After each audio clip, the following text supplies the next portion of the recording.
नमस्कार, आप देख रहे हैं आरपीएस समाचार। मैं हूं आपके साथ रघुनाथ प्रसाद शास्त्री। आइए रुक करते हैं आज की बड़ी खबर की ओर। पवन कुमार पांडे सभासद फतेहपुर चौरासी।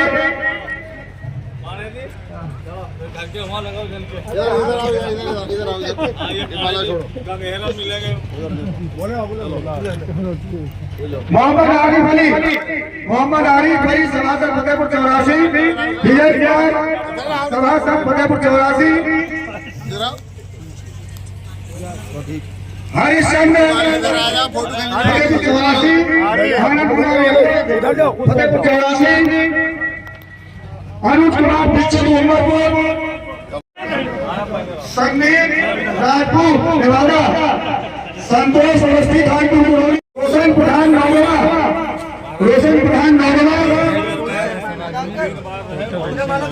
सत्यम दीक्षित। सारंग अमित कुमार अग्निहोत्री प्रधान। सम्मान सैन नगर। बागुर भाई सैन नगर। भैया नीचे जाओ, नीचे चलते चलो सब। रविंद्र मिश्रा दसारी।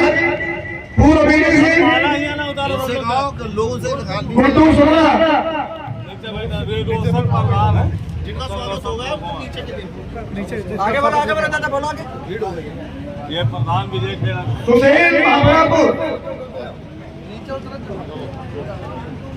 सरोज मनोज सहगल। राम सिंह द्विवेदी। महेंद्र सिंह सहगल। समीर मिश्रा। विकास कुमार। अचल मिश्रा। जो यहाँ पर आए, यहाँ के क्षेत्र के लोगों को अपना आशीर्वचन देने का काम करें, मार्गदर्शन देने का काम करें। मैं यहाँ पर जितने लोग इधर उधर खड़े हैं वो बैठ जाएं।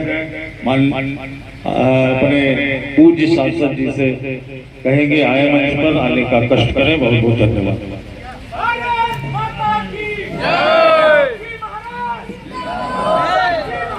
जिंदाबाद।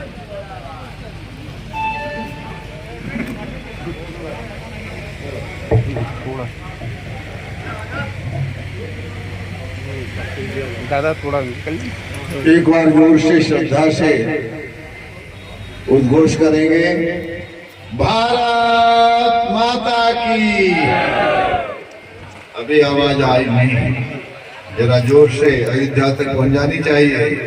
भारत माता की।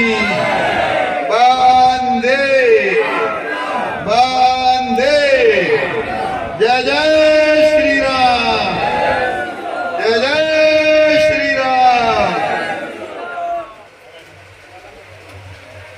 बहुत ही सम्मानित मंच और मंच पर उपस्थित हमारी पार्टी के तमाम पदाधिकारीगण और इस सभागृह में उपस्थित राष्ट्रप्रेमी भाई और बहनों, अभी आप अपने जनप्रिय लोकप्रिय विधायक आदरणीय श्रीकांत कटियार जी को श्रवण कर रहे थे। आज के संदर्भ में प्रकाश डालने का आपसे कुछ कहने का अपने तरीके से उन्होंने प्रयास किया और आपने सुना और समझा। ये 2024 का जो चुनाव है 18वीं लोकसभा का चुनाव है।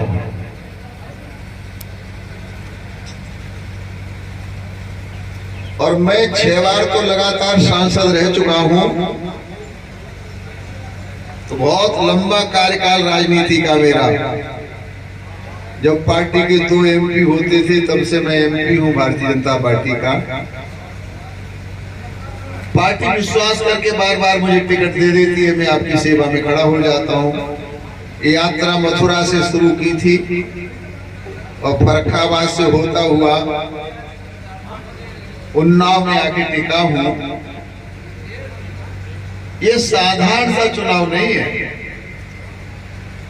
ये एमएलए एमपी बनाने का वोट नहीं है। आपको साफ लकीर खींच देता हूं बीच में, तय आप करना। ये चुनाव उस दो विचारधारा के बीच में है। एक वो विचारधारा जो राम भक्तों की हत्या करने वाली विचारधारा है, और एक वो विचारधारा जो प्रभु श्री राम का मंदिर बनाने की विचारधारा है। अब तय आपको करना है।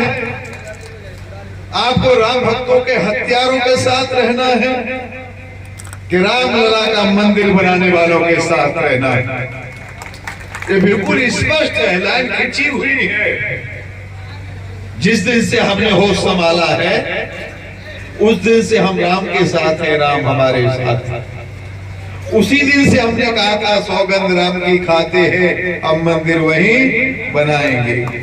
लेकिन ये विरोधी दल बहकाने का काम करते थे। बीजेपी वाले बेईमान हैं, चुनाव आता है तो मंदिर लेके आ जाते हैं, ये मंदिर बनाएंगे नहीं। अगर बनाएंगे तो तारीख पूछ लो। ये कहते हैं मंदिर वहीं बनाएंगे पर तारीख नहीं बताएंगे। हमने तो तारीख भी बता दी, मंदिर भी बन गया, माननीय मोदी जी ने उद्घाटन भी कर दिया। जब इनसे पूछा अखिलेश यादव से, ममता से, प्रियंका से, राहुल गांधी से, सोनिया गांधी से निमंत्रण दिया बाकायदा, आओ। मालूम है क्या कहा? मंदिर तो हम जाएंगे पर तारीख नहीं। मंदिर जाएंगे, तारीख नहीं बताएंगे। तो मैं आप सबसे निवेदन करना चाहता हूं, ये दो विचारधाराओं के बीच का चुनाव है। एक विचारधारा है प्रथम राष्ट्र, मोदी जी के लिए पहले राष्ट्र है।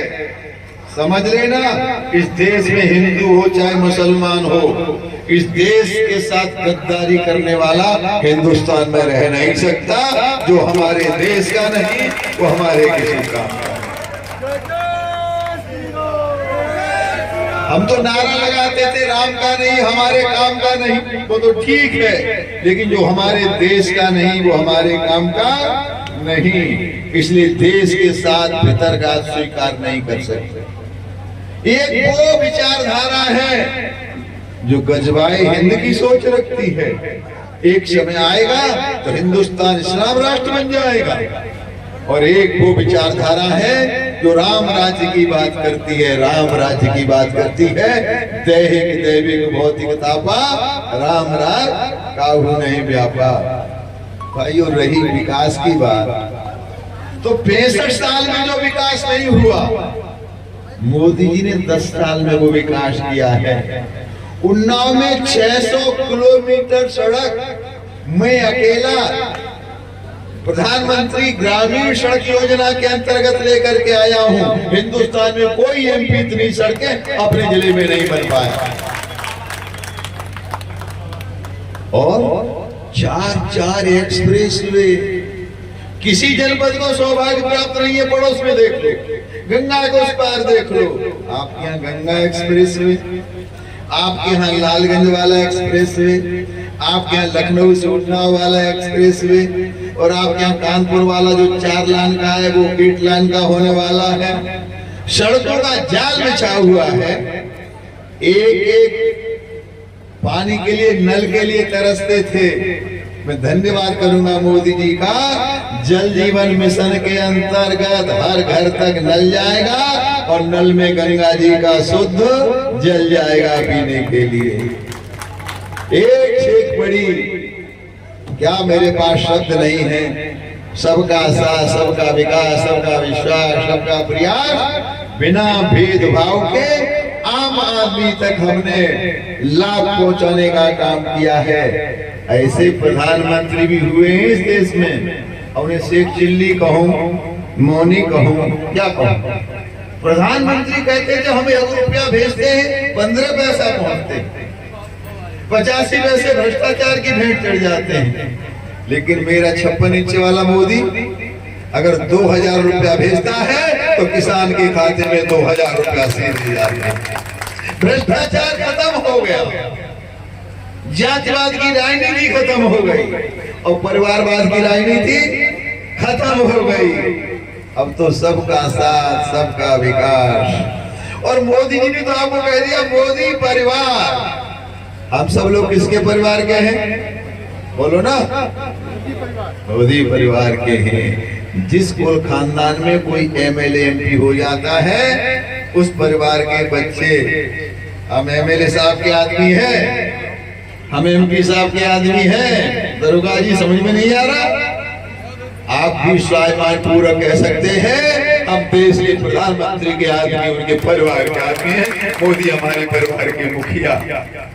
इतनी आत्मीयता कौन करेगा? 80 करोड़ लोगों को फ्री में राशन, कोई छोटी बात है क्या? इसलिए मैं आप सबसे निवेदन करना चाहता हूं, एक तरफ राष्ट्र का विरोध करने वाले, राष्ट्र का टुकड़ा करने वाले, देश को गड्ढे में, गर्त में ले जाने वाले लोग खड़े हैं। उनका नाम है इंडी गठबंधन। क्या नाम है? अनु टंडन इंडी गठबंधन से खड़ी है। इंडी गठबंधन का मतलब जानते हो? इंडी गठबंधन वो लोग हैं या बेल पर हैं, या जेल में हैं, या जेल में जाने वाले हैं। राहुल गांधी बेल पर है, केजरीवाल जेल में है, और अखिलेश अनु टंडन कब जेल में चले जाएंगे मुझे पता नहीं, जाना तो जरूर पड़ेगा। क्योंकि मोदी जी ने कहा है जिसने देश को लूटा है उसको मैं छोड़ूंगा नहीं। तो जिन लोगों ने देश को लूट के स्विच बैंक में पैसा जमा करा रखे हैं, वो ईडी से नहीं बचेंगे, मोदी से नहीं बचेंगे। एक एक पैसा वसूल करके आपकी सेवा में लगने वाला है, देश की सेवा में लगने वाला है। इसलिए 2024 के इस चुनाव में 13 तारीख को एक एक वोट गिन गिन के, पूछ पूछ के, मोदी जी का चुनाव चिन्ह कमल का फूल है, कमल के फूल के सामने वाला बटन दबाइए, देश का सम्मान बढ़ाइए, मोदी जी का सम्मान बढ़ाइए, अपने बच्चों के भविष्य को सुरक्षित करिए। इस देश के लिए भारतीय जनता पार्टी का सत्ता में आना अपरिहार्य है, बहुत आवश्यक है। और जो लोग भूले भटके हैं उन्हें समझा दो, देश में आएंगे तो मोदी ही। क्या है? आएंगे तो देश में आएंगे तो मोदी, और उन्नाव में जीतेंगे साक्षी जी ही, किसी से नहीं रोकने वाले। फिर वोट खराब क्यों करना, गड्ढे में क्यों डालना? पुलिस जब तुम्हें पकड़ेगी तो हमारे पास आओगे, राजस्व का कोई काम होगा तो हमारे पास आओगे, फिर किसी को ढूंढोगे, हमारे आदमी को ले चलो महाराज जी के पास। इसीलिए अभी से सुधर जाओ। जब मैं उन्नाव को नहीं जानता था, उन्नाव मुझे नहीं जानता था, तो 3,16,000 वोट के अंतर से आपने जिताया। 19 में आपने 19 में रिकॉर्ड बनाया, 4,01,000 वोट के अंतर से जिताया। उत्तर प्रदेश में सबसे ज्यादा वोटों से जीतने वाले 4 एमपी थे। वाराणसी से नरेंद्र भाई मोदी, गाजियाबाद से जनरल वीके सिंह, उन्नाव से आपके साक्षी महाराज, और आगरा से राजकुमार चाहर। ये 4 आदमी सबसे ज्यादा वोटों से उत्तर प्रदेश में जीते थे, रिकॉर्ड बनाया था। तो यूपी तो हमने खेल लिया, आपकी इंडिया में खेलने का इरादा है, इंडिया में टॉप 10 में आने का इरादा, इसलिए हम आपके मध्य में आए हैं इतिहास बनाने के लिए।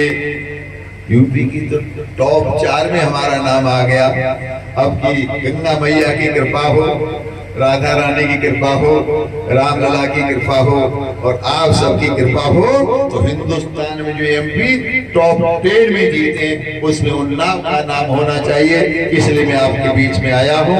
आप सबका हृदय से बहुत बहुत धन्यवाद करके आपका मंच का अभिनंदन करके शब्दों को विराम देता हूं। जय हिंद, जय भारत, भारत माता की जय। जय श्री राम, जय जय श्री राम। आप सबको हमारे देश के नेता माननीय मोदी जी की तरफ से वीडियो को लाइक कर चैनल को सब्सक्राइब करना ना भूलें। इस वीडियो के बारे में आपकी क्या राय है, कमेंट सेक्शन में जरूर बताएं।